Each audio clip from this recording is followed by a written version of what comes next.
So, you want to sell your home yourself? You can do it and save thousands of dollars on real estate commissions. Hi, my name is Matthew Walsh. I am a landlord, a real estate investor, and a real estate agent in New York and soon to be in the state of Virginia as well. I have a lot of experience selling homes, and I am looking forward to showing you how you can sell your home by yourself. Why am I doing this, right? Why am I helping you sell on your own, all right? The answer is quite simple. Number one, you are going to sell your home with or without my help. The National Association of Realtors came out with data last year that shows that 40%, which is nearly half of the market, right? 40% of home buyers will try to sell their home without an agent first. And the overwhelming majority of them fail. Around 95% of those 40% will eventually list with a real estate agent. And I'm here to tell you, it's just not that hard. You can do it yourself. All right. Number two, if I help you, then you may refer me to your friends and family, right? I am an agent in New York and soon to be in Virginia, but more than that, I buy and sell homes. I flip them and I keep them as rental properties. I can come in, you call me right now, and I will offer you cash for your house right here and now. So maybe you don't need that, but someone in your friends or family circle might. They might be looking to get out of their house fast. And let me tell you, it's not a great loss of money. When you save the real estate commissions and the holding costs of waiting 60 or 90 days, the amount I'm paying you for your home is pretty close to what you would walk away with selling it in the open market. Okay? So if I help you, you may refer me. All right, maybe you will use my real estate photography services. I am a licensed drone pilot and I take real estate photography. All right, I take real estate pictures. I do it for myself, I do it for the people in my brokerage, and I also sell my services to other people and people that are selling their homes themselves and decide the correct move is to hire a professional photographer. All right, no matter what, it is a no-lose scenario for me. I help you and that's it. There's no way that I can lose in this. The only thing I can do is win, and win by helping you. All right, so let's get on with the show. The number one problem that people face when selling their own homes, all right, is that they take everything personal. When an agent comes in and shows a house around, and the prospective buyers, they, oh, look at that kitchen, that's ugly, and look at this, who would paint a bedroom this color, and all the buyers say all kinds of horrible things. The agent doesn't care. They're just there to show the home and sell it. But when it's your home and someone's saying, oh my goodness, look at that paint color, that's horrible, they take it personally. It's hard not to. But you have to set your mind up that this is a business transaction. The very first thing you have to do when selling your home is understand that this is nothing more than a business transaction. All right? Real estate agents don't take the criticism of your home personally, but you do. So you have to shut that off. You cannot make it personal. All right, next thing you're going to have to do is prepare for all of the calls. Believe it or not, once you go live, you will be inundated with phone calls. This is the other big issue that people have. Oh, I can sell my home myself, and they put their phone number on the internet, and it is now ringing 20 times an hour, and absolutely none of them are people that want to buy your home. All right, the first group is real estate agents. We're going to call you, and I've never done this. I just couldn't do it. All right, but they will sit there and call you. Oh, hi, I see you listing your home for sale. It is so hard. You can't do it without me. Let me list your home. All right. The next group are the investors who reach out and say, hey, I can buy your house right now, cash. All day long. I'm going to teach you how to handle that. But what happens is after about a week and a half of this, people unplug their phones. They can't handle it. If you've ever tried to buy a house from a for sale by owner, you'll know what I'm talking about because no one answers their phone. You call and it just goes, steady busy, or it goes to voicemail because they're done. All right. And then they call a real estate agent. So that is why 95% of the 40% of people that try to sell their homes fail. Right. They take everything personally and they can't handle the phone calls. It overwhelms you. How do you handle the calls? You got to go find Saul Goodman, right? Anybody, any watchers of Better Call Saul? One of my favorite shows, right? He's an attorney. That's not his real name, Saul Goodman, but it comes from his slogan of "It's all good, man. It's all good, man." All right. How do you handle the calls? You get a burner phone. Okay. Maybe if you're like me, we have a landline in the house that comes with our Verizon Fios, and we don't use it. Everyone lives on their cell phones. So if you have like a home line that doesn't get used for anything, you can use that. But otherwise, go to Walmart and get a little burner phone. Get a one of those prepaid phones. Okay, you're gonna put some money on it. You're going to let all of the calls go to voicemail. I'm going to repeat that. All of the calls will go to voicemail. You will return only the calls you want to return. So what happens when Johnny, real estate agent, calls up and he gets to voicemail? 9 times out of 10 he hangs up, so it doesn't bother you. What happens when Johnny, the real estate investor, reaches the voicemail? 9 times out of 10 they're going to the next call. It doesn't reach you. So what's left? Mr. and Mrs. Smith, who actually want to buy your home. All right. It will eliminate 99.9% of all your phone problems, letting everything go to voicemail. And don't use your main phone. All right, because you can't let everything go to voicemail. Get a burner phone, or if you have like a landline like us that no one uses anymore. I don't even know the phone number to my landline phone. I would have to make a call from it and see what the caller ID says. I don't even know what it is. You can use something like that. All right. The next thing we have to do is research. All right. The number one reason that FSBO home sellers have problems selling their homes, all right, not the process of selling it, but the actual problem of selling their homes, is due to the list price. All right. I think my home is worth $1 million. Right. I'm going to list it for $1 million. Unfortunately, the buyers think it's worth about $300,000. Okay, getting the price right the first time is so important, and it cannot be understated. All right, so what do the majority of FSBOs, right, as we call them, for sale by owners, who have problems selling their homes, what do? They guess. They shoot from the hip. Okay, they say, oh, look at the neighbor's house was listed for $700,000, so we're going to list ours for $710,000. Right? All they did was look at the neighbor's house. They didn't look further to see that the neighbor's house was listed for $710,000, but actually sold for $650,000. Major difference, right?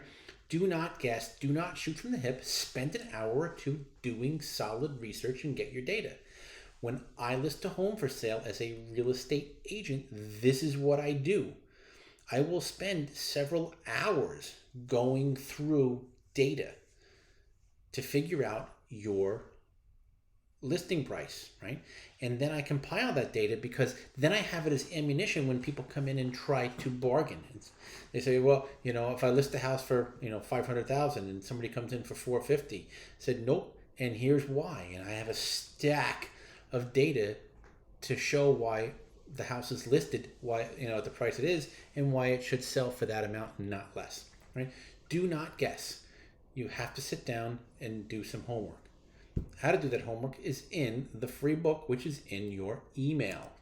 All right. What do I research? Now it's time to research on both your home and your neighbor's homes. All right. The cheat sheets that you have in your email, and also linked in the video on the button next to this video. All right. You can use to compare your home's style and attributes to your neighbor's homes that have recently sold. All right. as well as those that are currently for sale. You go on to Zillow.com or Redfin.com, and then you look at the sold. You can change it to sold. All that data is there. 20, 30 years ago, the data wasn't there. It's amazing. Everything is at your fingertips now. Okay, so if your house is 1,500 square feet and has 3 bedrooms and 2 baths and an attached garage, and the lot is 60 by 100, well then look for homes that are very, very similar to that, and usually no more than about a half a mile from your home. Don't cross railroad tracks. Don't cross major highways. Don't cross parks. Usually neighborhoods change in that way. Try to stay as close as possible, and you will get an idea of what good homes in your neighborhood are selling for. But you got to look for that sold price, right? And then compare it to the currently for sale. You want to see, have there been 3 homes that sold in the last 6 months for, say, 500,000, 510,000, and like 490,000, and they're currently, there's 3 homes currently listed for sale, and they're $10,000 more or $10,000. Let's get an idea of what the market is heading at, right? Now check your own home, right? You can usually do this online. Check with the town to make sure there are no outstanding permits or summonses. Okay, everybody has something. I cannot tell you how many. I would say 70% of all the homes I've ever listed have had an issue with an open permit or a summons that they didn't even know they had, right? I just sold a home in Freeport, New York last year in 2020, and there was an open electrical permit from 15 years earlier. Okay, it was just an open permit. They had work done, and the person that came in and checked it didn't record it, or the person didn't, the inspector didn't come back. And there it is, it was open. And that held up the sale for almost a week and a half. And that's lucky, because some places the inspector might take a longer period of time. All right, make sure there's no outstanding permits or summonses. Did your neighbors, make a complaint on you, when you first moved in for something, right? And now, there's an open, complaint with the buildings department. Do your own homework. You do not want to find this out, the week before closing. Find your survey. When you bought your house, most likely you got a survey. Okay, if you did not get a survey, or you can't find it, or you've made changes to your property since you bought it, order a new survey. It's about $700. Okay, and in many cases it can be well worth it. What happens? 2 of my last 5 homes had survey issues. One was kind of minor. Again, the Freeport home, the one that had the electrical issues, right? So in the southwest corner of the lot, it was a pretty large lot. The fence had been in place long before my sellers bought the house. Well, the new buyers and their bank ordered a survey of the property and discovered that the fence was 5.5 feet into a neighboring property. So there was a little negotiation. The neighboring property was almost was vacant. It was at the back end of an L-shaped property, an odd property, and that owner didn't really care, and we made a few changes with the attorneys, and it was okay. Another property I had for sale back in 2019, the owners were in the home for 17 years, I believe, and they bought the home with an in-ground pool. The pool was permitted. I went online and checked the permits before we listed. It's part of my job as a real estate agent. Make sure that everything that I'm selling is legal, and the pool was legal and legit. It had a permit, and the permit had been in place for more than 25 years. Okay, I did not check the survey. Shame on me as a real estate agent. And we sold the house, and 3 days before the closing, the buyer survey came in and showed that the pool was 9 feet into the rear neighboring government land. Thank goodness it was government land, because as we know, the government doesn't do anything well. Obviously, they gave a permit to a pool 9 feet into the land. So we another lucky piece of information with this is the pool was defunct and the new buyers were taking it out anyway. So we paid to remove the pool and we gave them a concession for the lost 8 or 9 feet of backyard space, but that could have been a complete and total nightmare. Instead, it cost our sellers about $15,000 of extra fees to take out the pool and compensate the new buyers. But get your survey, get your ducks in a row, make sure everything is good with you before you begin your sale. How much money will you walk away with? All right, you want to know this as well. In a perfect world, you could simply subtract what you owe from the sales price in order to determine your net. But that just isn't the case with real estate. There are too many hands in your real estate pocket. After paying off your loans, your mortgages, many people have at least 2 mortgages, sometimes 3. There are also closing costs. These include attorney fees, taxes. Uncle Sam has his hand in your pocket everywhere you go. Title fees, recording fees, administrative fees. On average, you should account for 6% of the sale price to be lost just to closing costs. Sometimes it's a little bit less, but if you calculate 6% of your sales price, you will have a very good idea of what you're going to walk away with at the closing table.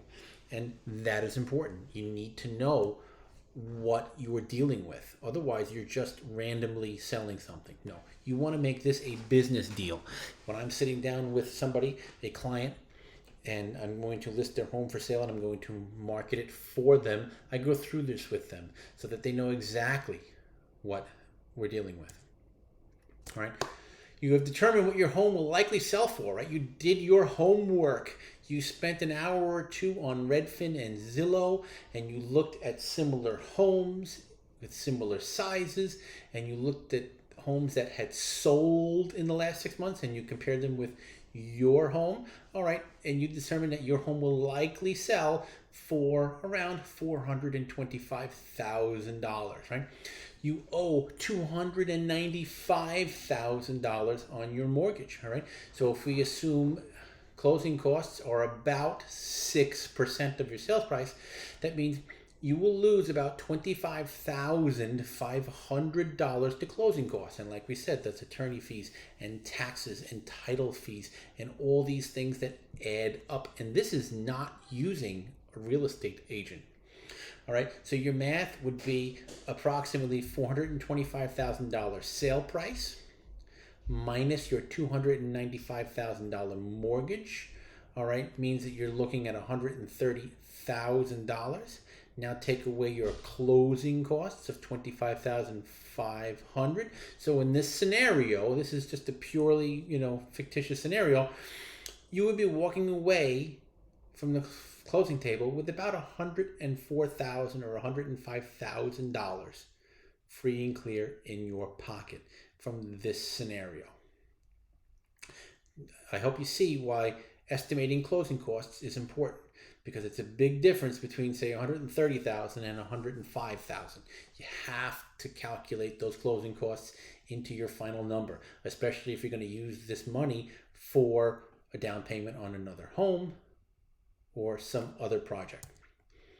All right, you've got your stuff together. You've checked your own home. You've done your comps. You've checked your surveys. You've checked your permits. You have an idea of how much money you're going to make. Prepare to show your home. Okay, the key point here is buyers will buy based upon what they see. If what they see is dirty, messy, worn, you don't stand a chance of getting top dollar. End of story. Okay, if I am paying top dollar, I am getting a top dollar house. If I don't have top dollar, I'm getting the house that's dirty, messy, and worn looking. And it's that simple. All right, survey and inspect your whole property. All right, you're going to make an attack list of items to be completed. Go outside your house and look at it. Go inside your house, look at it from the point of view of a buyer. Pretend that you are looking to buy this home. All right. What immediately catches your eye? What problems are there? They're probably small. Chipped paint, water stains, whatever the case may be. If you see it, your buyer is going to see it. Make an attack list and start working. The objective is to make your home appear well maintained, spacious, organized, and clean. Right? If you walk into a store and the store is a mess, the shelves are a mess, all right, what do you think about the store? All right, you go into it 2 hours later and the place is cleaned up. It looks different. What do you think about it? It's differently. Same thing with your house. If people come in and they see your house, it looks disheveled. It looks like a mess. The walls don't look very well painted, stains. What are they going to do? They're expecting things to be bad. But if they come into your home and it smells nice, right? Put some nice lemon smell around, or bake some brownies, make it smell like home, and the place is clean, even if it's not updated, but it's clean and it looks maintained. People expect things to be well, and they'll be less likely to try to to chew your price down. All right, street view. Go out to the middle of the street and look at your home. Take in the whole picture. Does it look like a place that's been loved and taken care of? Or does it look like the handyman special?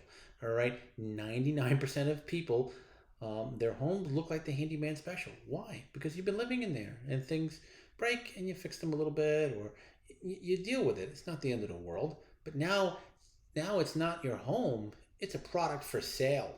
Okay, so take a look around. Does the roof need to be cleaned? There are roof cleaning services. Come in for $150, $200 and they'll clean your roof, and it'll turn it from black to white. Right? You didn't realize that the roof was brown when you bought it 15 years ago, because today it's black and covered with moss and dirt and filth. Clean the gutters. Does the yard look like it's barely been taken care of? Have you let your teenage kids mow the lawn for the last few years, and they really did a half-butt job? Well, now it may be time to hire somebody to come in, mow it, edge the corners, put some flowers in, make it look like it's taken care of. You never get a second chance to make that first impression. When the buyer gets out of the car and they see a house that's colorful and it has flowers and the landscaping is done right, they expect the inside to be okay, and they walk in and they look at things from the point of view that it's going to be nice. When they see it outside looking like junk, well, they go in thinking, all right, well, let's see what else is wrong, right? No, we want them to see what else is right. All right, so some specifics. Check your driveway and clean oil stains with cleaning solutions. All right, does it look like you've been running a car repair station in your driveway? Try to clean that up. All right, move old vehicles, trailers, or boats off the premises to a storage facility. Again, if it just looks cluttered and it looks like a total mess, if you have your boat in the back, that's one thing. If you have two boats, a trailer, 3 cars without license plates, you got to get rid of them. The $200 or $300 you might spend to park them somewhere else for a month might net you an extra $5 or $10 grand on your house. All right. Repair or replace loose or missing roof shingles. Let's say your roof has an issue, right? Your roof needs to be replaced. It's not in the best shape. Okay. You may not have to replace the whole roof. You can fix part of the roof and just disclose that the roof is old and it's going to need to be changed soon. But you can replace some of the shingles or tiles and it doesn't look so bad. All right. And somebody will say, all right, cool. Well, maybe I can live in here and then we'll replace the roof next year. But if the roof is missing tiles and missing shingles, all right, that roof's got to go. It's going to cost me 10, 15 grand. Let's take 10 grand off the house. That's where they're coming from. Whereas far different than, well, the roof is old, but it works and it looks good. Okay, and you probably need to replace it next year or the year after. All right, and then you just continue on. Replace or repaint the mailbox. Everyone is fixated with mailboxes. If the mailbox looks like junk, if you have an external mailbox, just paint it and get a new one. Go to Home Depot and get a new one. They're easy. All right, your front door is a focal point for potential buyers. Make sure it's clean. or refinished if necessary. Take some paint and paint it. Is it chipped and scuffed from kicking it from years? All right, clean it. Maybe do a little paint. If you don't have much money or time, these are a couple of things that you can do. Clean that driveway, clean and paint the mailbox, clean and paint your front door. These are things that you can do. Get some roof shingles. Hire a local handyman to come up and put some. If you have missing shingles, maybe $400 or $500 spent might get you thousands in return for the sale of your home. All right, get your Mary Poppins on. Everything must be clean. Again, if your kitchen was is from the 1970s and your bathroom is from the 1960s, there's nothing you can do about it. Okay, people aren't looking at your house and making an offer based upon updating the bathrooms. You're going to price your home according to the fact that the bathrooms and the kitchens are not up to date, but they can be clean. Everything can be clean. All right. The kitchen and bathroom must be clean. Okay. They must pass the white glove test. You cannot have sticky counters. You cannot have a toilet bowl with the yellow rim on the bottom. All right. If you have boys, you know what I'm talking about. I have 2 boys. Okay. The shower cannot have black grout on the bottom and white grout on top. It has to be clean. All right. If it looks like you value your home, buyers will too, even if it's not completely updated. All right. Conversely, if it looks like you discount your own living quarters, buyers are going to discount them too. Okay. A bathroom with those old 70s subway tiles, if they're clean, a new buyer can use them for a long time. If they're dirty and disgusting, they're going to immediately think about replacing, and they're going to put that cost of replacement into their offer. All right, perception is reality. White or off-white paint will make an area appear larger. Let's say you can paint, you got the time and the budget, just paint. Use white or off-white paint. High-intensity light bulbs make rooms appear larger, brighter, and cheerful. You can go get these LED bulbs. They use like a half a watt of electricity, and it brightens the whole room. Clean and organize your closets. Okay? If a closet can hold 20 coats, but you only put 10 in, it looks huge, all right? Put some stuff in boxes and put them away. Clean and organize your closets. They look bigger, and everyone loves closets, right? Just watch these TV shows, these flipper shows and these real estate shows. What's everyone looking at? The kitchen, the bathroom, and the closets. Oh, it's closets everywhere. And clean and organize your closets. Remove clutter and excess furniture. I know that you have a family of 10 people, and the living room has a couch, a love seat, 2 chairs, an ottoman, a coffee table, and then, a couple of wooden tables. Everyone has those wooden coffee tables. Okay, get rid of some stuff. Put it in the garage. Put it in a container somewhere. You can even get like a pod maybe. Do something to remove the clutter and the excess furniture. It will make the space appear bigger. A woman in my office, an agent in my office, she was selling a beautiful home. I believe it was in Massapequa. I forget. It really was a nice home. And I went there to preview it, and I actually brought some buyers there. And the home looked like a museum. There was more furniture in there than a Maurice Valencia furniture store. You had to like sidestep around everything. The place took like 8 months to sell in a massive seller's market because people couldn't picture their own stuff in there. They got in and they literally couldn't move. I wish I could show you pictures, but it's not my listing. It looked like a museum. Beautiful furniture, probably $100,000 worth of furniture. But she could have removed 90% of it and still had enough in there to show the home. Right? Remove your clutter and excess furniture. All right, you've come this far, don't stop. All right, do not get a flimsy for sale sign from the hardware store. And we've all seen those, and you can write in Sharpie, your phone number. All right, what does a sign like that say? It says I'm cheap. Okay, it says I'm cheap. I'm not paying a real estate agent, and I'm so cheap I'm not even going to buy a $50 sign. Right? Go online or go to a sign store. Get a solid printed sign. Get Get a couple of them, okay? Get 2 or 3. Get a solid printed sign with your phone number printed on it. Okay, this one detail will immediately deter a large number of deal seekers. I can tell you as a real estate investor when I'm driving around and I see the cheapo sign, okay, I'm calling that number. Hey, I see your home is for sale. I would like to buy it for cash right now. Okay, when I see a sign that looks like a real estate agent sign, yeah, all right, maybe I'll send them a card. I'm not wasting my time. You're immediately deterring a large number of your deal seekers, of your cheapskates, okay? But when you have a sign that just looks like you're cheap, it just creates problems, okay?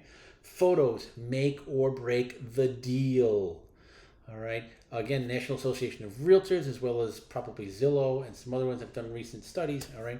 But especially since this, COVID stuff, buyers will look at least 20 homes online for every one that they will go out to see. Guess which homes they are not going to see. The ones with the bad pictures. And you've all seen them. Just go look through Zillow, go on Redfin, whatever, pick one of them and just start looking through pictures.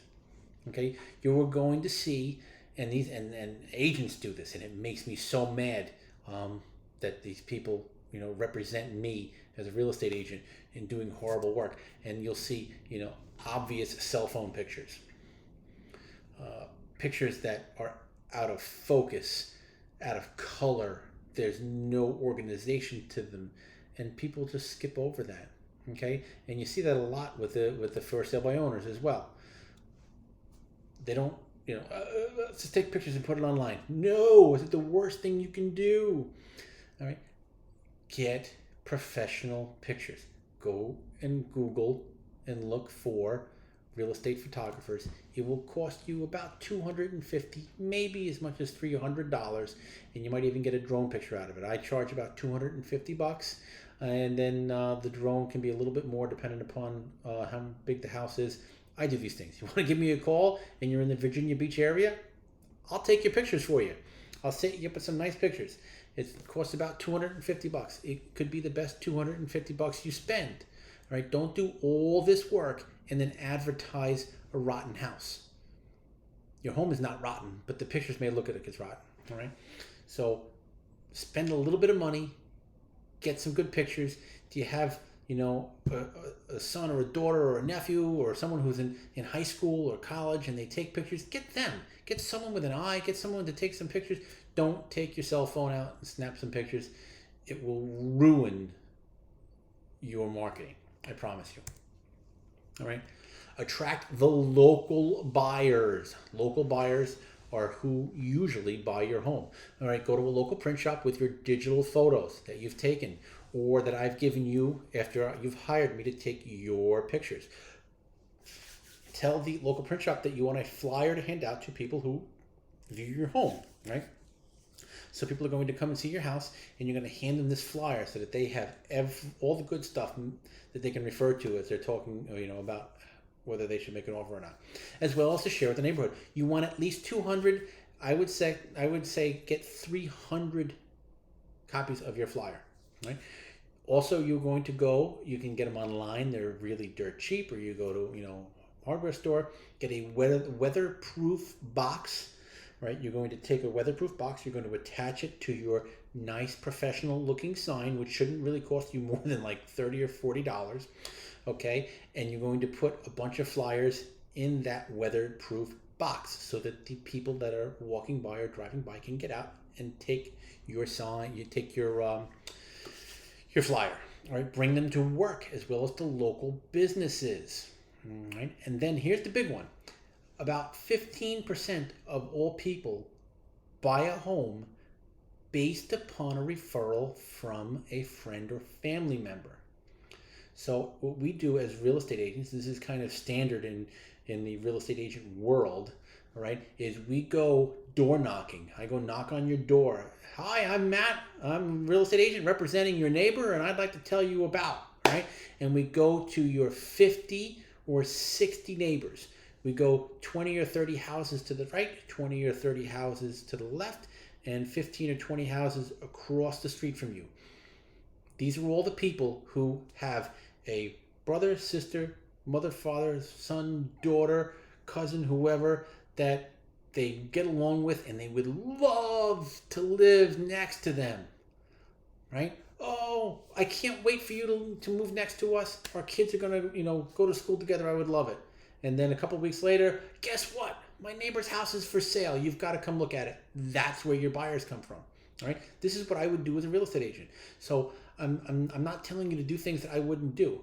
As a real estate agent, when I'm listing your home, I'm going to make out of my own pocket, and I don't get the money back until I sell your home, right? I'm going to make about 500 of those flyers. I'm going to hand them out all over the world, right? I'm going to bring them to local businesses. I'm going to bring them to your 50 nearest neighbors. I also do mailings. You can do mailings and you can do every door direct mail. It's pretty cheap, but it's also just like a next level thing. But this is what we do. So you're not paying the agent, but you got to do the work, right? You got to do the work, and you can do it. This isn't mind blowing work. This is not rocket science, but you got to get into your head that you're not hiring the agent, but you still have to get the work done. And this is the work. You do this, and you will bring in the right people to look at your home. Spread the message. You will have to go online and create accounts with all of the major players. Zillow, Redfin, Trulia, Realtor.com, FSBO.com, Craigslist at a minimum. Again, when you list with a real estate agent, all of these sites, just about, not Craigslist, are linked to the MLS, right? So when we put things on the MLS, they're going out there already. And then I will go on individually and list it on Craigslist, every other day, and I will list it on several other sites, right? So you're going to have to go into these sites and create accounts. They're free accounts, all right? Just go in there and set up, upload your pictures, put your information, your burner phone number that you're leaving off and going to let it go to voicemail, okay? But this is really non-negotiable, right? This is where your business is going to come from. Even your neighbors, they turn around and say, "Oh, my neighbor's house is ready for sale. You got to come look at it." Right? They tell their friend or their relative, where are they going to go? They're going to go to one of these sites and look the house up. Okay, so you got to be there. And then there are going to be extra fees. There is no point in doing all this work to be on page 30 of a search. If there is a fee to boost your listing, pay it.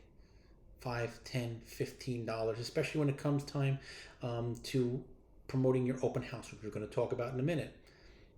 Pay the extra $5 or $10. Again, don't be the cheapskate. You might save $15,000 in real estate commissions. Pay a few extra bucks. Don't go all this way and then stop short. All right. Now get your phone ready. This is important. You got your burner phone. You're going to have an outgoing message that says something like, "Thank you for your interest in 123 Main Street. All buyers are asked to clearly leave their name and number, and I will call you back within, say, 2 hours." That's it. It makes it clear that they didn't just miss you, right? No, your phone is off, and you are screening your messages. If I'm a real estate agent, click. I'm not wasting my time right now with this. All right? If I'm an investor, you might get a message, "Hey, this is John. I can buy your house all cash. Give me a call back." All right, so you erase, right? So you might end up with 8 or 10 messages, and like 6 of them will actually be buyers, people that are interested in buying your home. If you had left the phone on, you would have gotten 50 phone calls, and your 6 buyers wouldn't have been able to get through. You might have gotten 1 buyer. I promise you. Turn your phone off, but check it. Set a schedule every 2 hours, every hour, turn it on, check the messages. Resist the urge to answer the phone. Remember what I said before? Do not answer the phone. You will be quickly overwhelmed by looky-loos, deal seekers, cheapskates, real estate agents, investors, and goofy teenagers, right? What goofy teenager doesn't? We all did it, right? You call up the number. Is your refrigerator running? Well, then you should catch it. Click. Okay, this is what's going to happen when you publish your phone number, all right? 90% of your problem, people will not leave a message. Don't worry, they were never going to buy your home anyway. You do this, and 90% of your problems will be solved. All right, should you now cooperate with agents, right? You are not hiring an agent to sell your home. But what if an agent calls me? Should I work with them? Absolutely. Okay, you're really serious buyers, the people that need a house and are ready to go and have been pre-approved by a mortgage broker, they're using an agent to help them find a home. All right. So yes, absolutely. When someone asks you, you say, yes, I'm cooperating with agents, but I'm not, using one to sell my home. But if an agent brings you a buyer, definitely consider working with them. All right. You're going to pay them a little bit of a commission, but it might be well worth it. Plus, if you work with a buyer's agent, you get the benefits of working with a real estate professional, right? So you're going to have somebody that knows how to do the appraisal and the inspections, and they're going to kind of follow along, and they're going to make sure the process is going, well, not for you, but for their buyer. But you benefit from it, all right? So you have somebody else that's keeping tabs on the title agency and the attorneys and banks and all these other things. They're going to be chasing them down because that's what we're doing. Once the paper's been signed, my job as an agent now is just to bother everyone to get things done. Okay, so now you kind of have someone doing that for you at a reduced price. So yes, you should consider cooperating with an agent. All right, when an agent calls, what do I say? All right, yes, I am willing to pay a commission to an agent who brings a buyer, but I am not listing my home with an agent. All right, when an agent calls you and leaves a message, right, if they actually go through the process of leaving a message on your phone, right, there's a 50-50 chance that they actually have a buyer for you. It could just be them trying to get a deal out of it, but most of the time, if I tell you, I've never bothered calling the FSBOs. I think it's, rude. But if an agent is calling you and they're simply trying to solicit a listing and they get to a voicemail, they're probably going to hang up. But if I leave a message, I'm saying, hi, I'm Matt, I'm with XYZ agency. I have a buyer that wants to see your home. Please call me back. And nobody ever calls me back. It's a nightmare dealing with for sale by owners. Why? Because they're caught up in the phone. They're being overwhelmed by 8,000 phone calls. It's a nightmare. If you do this, if you get, own your phone, own your number, you'll be able to deal with an agent. And you call them back and say, hey, do you have somebody? Yes. All right, let's make an appointment. If they make an appointment, they have a buyer, right? And it's definitely worth considering. You have to do the math, make sure it's worth it for you, worth considering. How do I show my home? All right, open houses are the best. I know that there's a lot of, disagreement on this. People don't like open houses. Let me ask you a question. If 20 people want to see your home, do you want to show it once to 20 people or 20 times to one person at each time? I want to get it over with all at once. I want to show my house to 20 people, okay? For a number of reasons. Number one, it's just easier, all right? I can have my home, I can hold an open house for 2 or 3 or maybe even 4 hours is a lot and get all these people in and they can look and see the house. That is way better than scheduling an appointment now, and an appointment later, and an appointment later, and an appointment later. And now, 12 hours of my day has been dedicated to making appointments for 20 people. I'd much rather get you in. Plus, it's the sales factor, all right? When someone's looking around at your house and they see someone else looking at your house and another couple that just left the house is standing outside and they're talking with their agent and are looking at it, it gives a sense of urgency. As people say, you know what? Someone's going to make an offer on this house. If we like it, we better make an offer, right? It creates a sense of urgency. Open houses are the best. It's also safer, right? Ne'er-do-wells, robbers and rapists are much less likely to strike at open houses than at individually scheduled appointments. Believe it or not, this is a major issue, all right? People will call around and they look on Craigslist and look at these places. They look for the for sale by owners and they try to make an appointment and they come into your house, and you're there by yourself and bad things happen, and it happens all the time.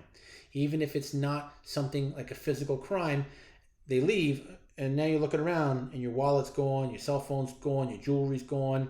It doesn't happen at open houses like it does for individual appointments. All right, open house plan, control access to your home. Invite family and friends over. Bring them over. Bribe them with pizza or something. All right. When I do an open house for a house I'm listing, we bring other agents in. All right. What do they get out of it? They get a chance to meet other buyers and connect with buyers who will hopefully be a deal later on. But we bring agents in so that nobody is walking through your home unescorted. All right, unescorted visitors wait outside. I recommend having a table outside with water and snacks. This is what I do. I set up a table on a hot day. I set up a tent, right? And if I'm selling a house that might be geared towards children, there's certain, like you can't market a house towards families and such, but let's just say it has, things that kids might like, and families with kids are probably coming. I've got a cooler with ice cream cones, right? I went and gotten, those little mini ice cream cones from BJ's, right? Have water, have things out there that keep people there. Make them happy, let them look at your home, experience it while they're waiting, all right? Have your flyers there for people to look at, all right? So they have a genuine happy experience before they get into your home. They feel welcome, they don't feel rushed, right? Record every visitor in a notebook. Again, I do this for many reasons, okay? But record every visitor in a notebook. Record the time they come and go, and ask for names and phone numbers, all right? You're not coming into my house until I know who you are, and I have a way to contact you, right? You're going to use that phone number later on like I would as a real estate agent and say, hi, Jim and, Mary Jones. You came to my open house earlier today. What did you think of my house? I can't tell you how many deals that I have made, or at least and offers that I put in based upon the fact that I reached out to someone and said, hey, what did you think of the house we saw today? And they said, you know what? I think I like it. I'm going to put an offer. They were on the fence until that moment that I called them. It happens all the time. This is nature, right? So you're going to use that phone number and say, hey, you came to my open house earlier today. Some people are bringing some offers in. Are you thinking of making an offer? And you might just push that person over the edge to make the offer, okay? But you also want to record people, names, phone numbers, and times, so that if things go missing, you can go back and give that to the police, okay? And it also just immediately takes away the inclination from some people to do something, right? When they know that they're being recorded, right? It looks like you're in control. You are in control, and people are less likely to mess with you. Advertise your open house. Go to each of the real estate sites that you've already created accounts with, right? Make sure they have the most up-to-date and updated professional pictures, right? Each site has an open house feature where you can schedule your open houses, right? And there might be a little boost feature where you pay a few dollars and it goes to the front page instead of the last page, right? Go on social media. Who doesn't have social media? Even my, the oldest person in the family has some sort of social media. In the stuff that I've given you in your email and in the button next to this video, there are some swipe files. You literally copy and paste. Change a picture, change a word or two to make your social media posts. I've done it for you. These things work, all right? They stand out, okay? I've given you templates. Take your flyers and go back. Again, as a real estate agent, this is what I do. I go to your 50 or 60 neighbors. I say, hey, I've just listed this house for sale. I go back again. Hey, that house I told you about, we're having an open house on Saturday. Please come on. Come over. There's going to be drinks. Right? Again, you're not hiring the real estate agent. You got to do the work. Okay? Individual showings. There's always room for individual showings. The goal is to sell at the open house, but it doesn't always happen. All right? I do recommend, however, that you do your first showing at an open house. Don't show before the open house. The open house is giving you that sense of urgency. The first person that comes in is going to make an offer, and then you're going to settle on it, and then you're going to futz, and then you may cancel the open house, and you've lost the opportunity to get that better offer, all right? Do your first showing at the open house. You may not need to do any individual showings, but you probably will, okay? So for your individual showings, set aside 2 or 3 nights or days, whatever, per week, and a short period on Saturday or Sunday when you will allow individual showings. This is your home. Do not let people push you around. What's going to happen is, oh, I want to see your house. I want to come over now. Well, right now you're cooking dinner. Right now, your son or daughter is going to soccer class. right now you're going to church, you have something to do, the house is a mess, you're not ready to show your house. No, I can't show it tonight. It shows on Tuesdays, Wednesdays, and Fridays from 5 p.m. to 7 p.m. Which day works better for you? Okay? If they are really interested in your house, they will make the time to meet your schedule. Okay? This way, you know that on Tuesday and Wednesday and Friday of this week, you're not going to cook fish for dinner. Maybe you'll order some takeout. The bathrooms and the kitchen will be cleaned, okay? And you can schedule appointments, individual showings back to back to back during those times, all right? I highly recommend doing Saturday and or Sunday just because most employed people who are buying houses tend to have more free time on the weekends, okay? But make it fit your schedule, all right? Schedule those showings only for those periods. Don't deviate. Unless you really want to. But I'm telling you, if you set the stage, you're in control, and they are also less likely to come in and hit you with lowball offers, right? When it looks like you're in control. All right. Rule number 1 for individual showings, all right, that you can never, not ever, don't break. Okay, this is it. Do not ever, not ever, do not show the house alone.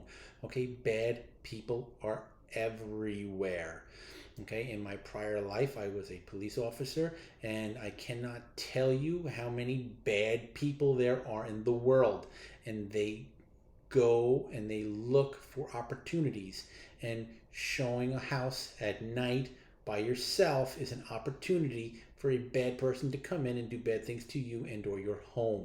All right, I don't care if you're a man or a woman, it makes no difference. Do not show your home alone. Make sure that there are other people in the house with you. If you are going to be alone, you simply cannot schedule the showing. End of story. Okay? Promise me. All right, show me the money. All right, once a buyer is interested in your home, they or their agent will approach you with an offer. All right, don't let them bully you. All right, they want the lowest possible price. You want the highest possible price. Somewhere in the middle is a fair price. Right? If you really did your homework before and researched your house, the fair price should be very close to your asking price. Okay? It might be a little bit under, it might be a little bit over, but it should be pretty close to your asking price if you did a good job with your homework. All right? Trust but verify. You must ensure that the buyers give permission to their mortgage broker to discuss their financial status with you. The mortgage broker cannot discuss with you anything unless the buyers give written and sometimes verbal, but usually written permission for the mortgage broker to discuss their financial status with you. If they cannot do this or refuse to, walk away as fast as you can. All right? These people are asking you to sell them a multi-$100,000 item. All right? It's all based upon trust and credit. If their mortgage broker is not allowed to talk to you, walk away. Done. These are bad buyers, and the deal is going to go bad. All right. You want answers to basically some basic questions. What is their credit score? Know that if the credit score is 690 or lower, there's a risk that they won't be approved for the mortgage. Even if they're pre-approved now, a credit score of 690 or below might, you can get a mortgage down to about 650, but it's a riskier buyer, right? Ask the mortgage broker, can they purchase your home without selling another property? I had an agent swear to me that his buyers were good, they don't need anything, yada, yada, yada, blah, blah, blah, blah. I called the mortgage broker, and the mortgage broker's like, yeah, no. They can't buy that house right now. It's too much, and they have to sell their home anyway, all right? The real estate agent fed me a line of bull, and I verified, and I saved us from a whole problem. Right? Their debt-to-income ratio. If the debt-to-income ratio is above 40, it's difficult to get approved for a mortgage. All right, you can get in like an FHA mortgage up to like 45. Okay, but if you get into that debt-to-income ratio of 40, and let's say maybe they have like a 690 or a 700 credit score. You're going in, you're approaching something that might go bad a month or two from now. These might not be your best buyers. All right. And then the other question is, have you actually seen the money?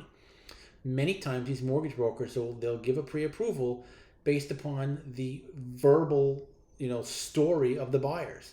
And they'll say, well, no, well, they said they have, the money, the down payment. Have you seen it? Well, no, they haven't shown it to me yet. People say all kinds of things. Oh, yes, I have enough money. I have $100,000 for the down payment. Yeah, well, have you seen it? No.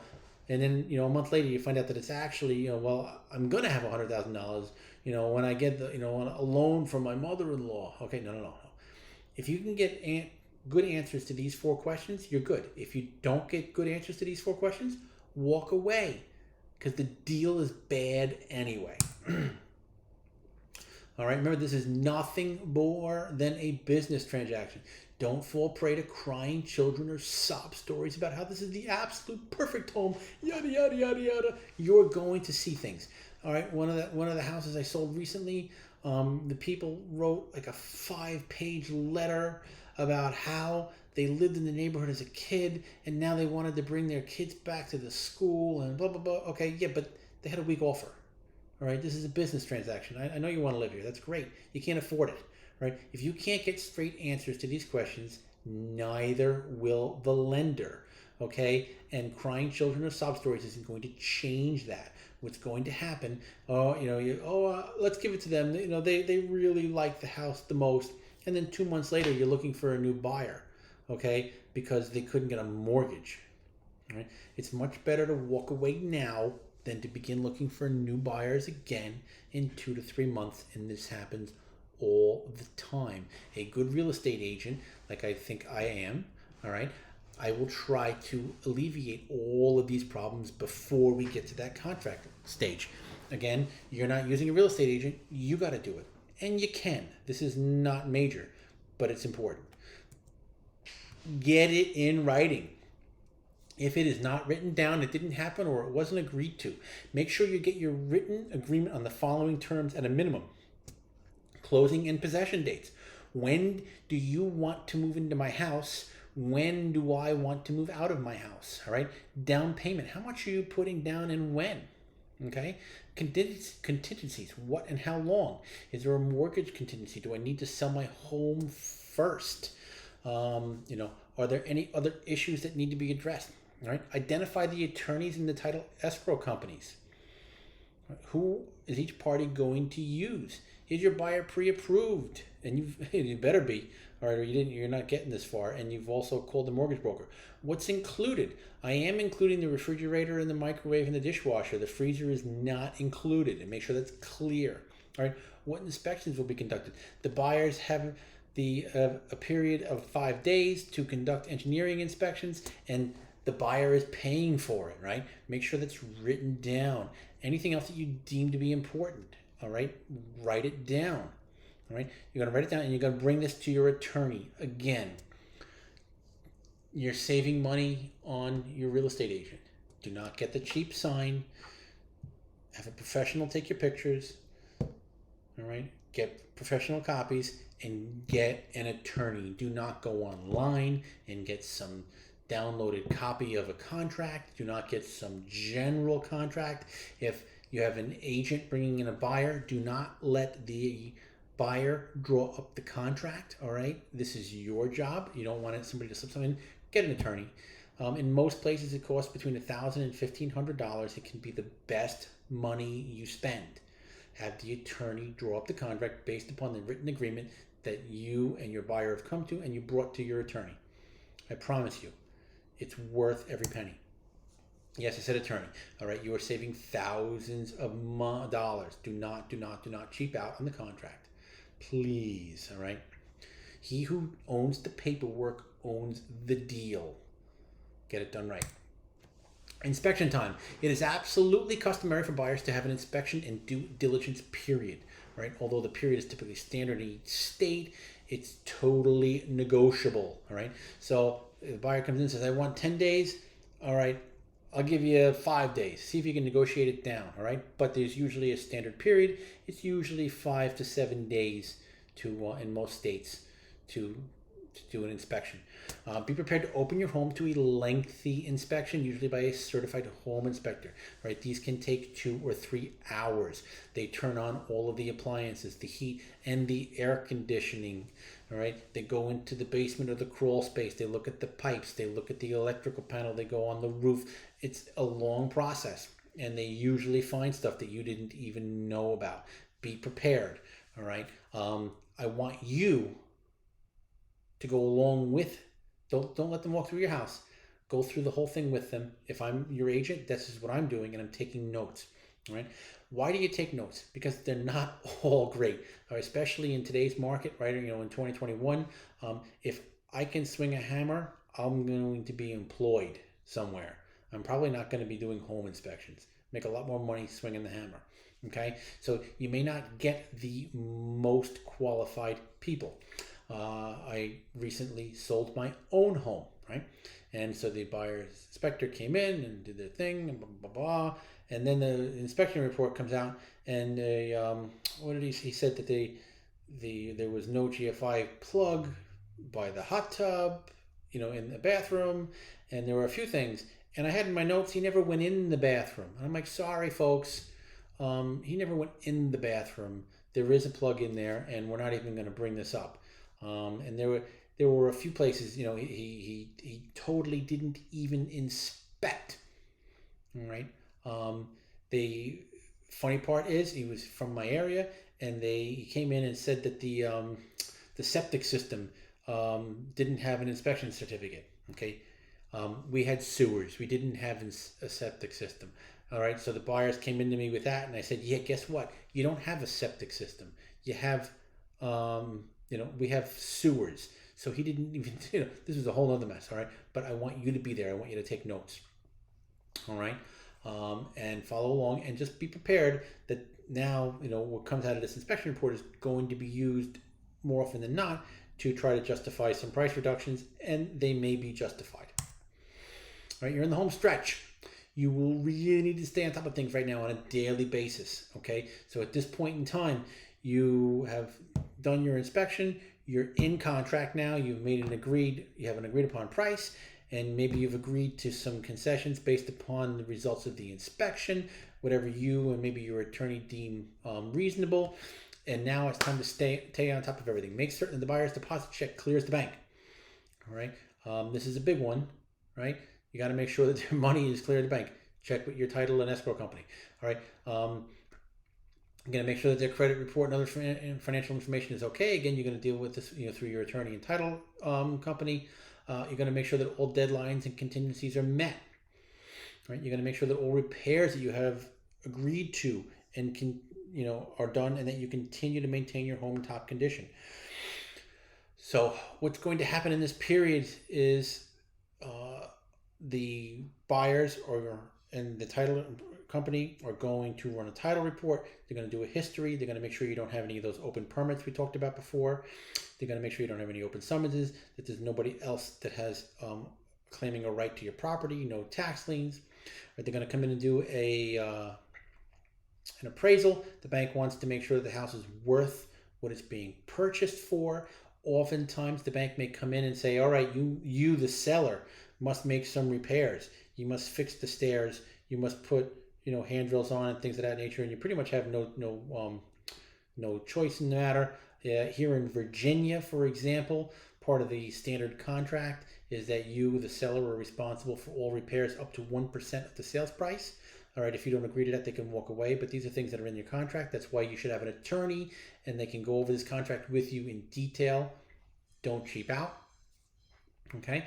But you need to stay on top of things on a daily basis now that you're in contract and all this is happening. All right, walkthrough and closing. In most cases, the closing will be scheduled about 3 days ahead of time. All right, that's because legally, the buyers must have 3 days to review their closing disclosure before the closing. All right, so you should know at least 3 days ahead of time in order to be in compliance with federal mortgage rules. All right, once the closing date is set, you and your buyer need to set a date and time for the walkthrough. Right, this is usually the day before or even the date of the closing. The house has to be, ready to be seen. It has to be clear and open. Right, all appliances must be in working order. and all contingencies of the contract must be met and provable. All right, usually it's determined it has to be swept, room clean. All right, so even if you're staying there for the night, all that's there is like your bed. All right, you should not have a house full of furniture. Now it should be empty and ready to go. Closing. The closing will take place in an office somewhere. I know it sounds generic, but that's the truth. It could be the title company, one of the attorneys, the bank, a bank attorney. It could be anywhere. It's usually somewhere close to in between where the buyers and the sellers live or are coming from. All right, you must bring good identification, right, and all of your keys and passcodes and remote controls, anything you have for the home. All right. You will receive at the closing a closing disclosure, which will outline all of the things you pay for. There are things you pay for, taxes and such, or your closing costs. These will be deducted from the amount that you were being paid in the sale of the house, and thus it will show you the final amount of money you were walking away with after obligations, and it should be pretty close to the amount of money that you calculated while listing your home for sale. Right, when we figured out that roughly 6% of the sale will be lost to closing costs. That includes your attorney and title and all the fees that you are paying here at the closing. And then you did it. You've taken the time and energy to handle your sale. You will be rewarded with a nice check from the escrow company or attorney's office. Okay, all money is nice. Okay, if you follow these tips and recommendations outlined here, you will be way ahead of most others attempting to sell their homes. You can do it. You can save lots of money, right? The key is, though, that you have to do the work. As a real estate agent, if I'm, the good real estate agents, and I pride myself in trying to be one, all right, I don't just put a sign in the yard and walk away. There's a lot that goes into marketing and selling your home and protecting your interests. And it takes a lot of work. You have to do it, but you can. And it's not rocket science. I've given you a guidebook, and there's a whole litany of attachments. It's in your email as well as linked on the button next to this video. Make use of it. If you want real estate pictures and you're in the vicinity of Virginia Beach, give me a call. If you want to sell your home to me, give me a call. I'll give you a cash offer. If you have any friends or family that need real estate assistance in New York or Virginia, feel free to recommend me.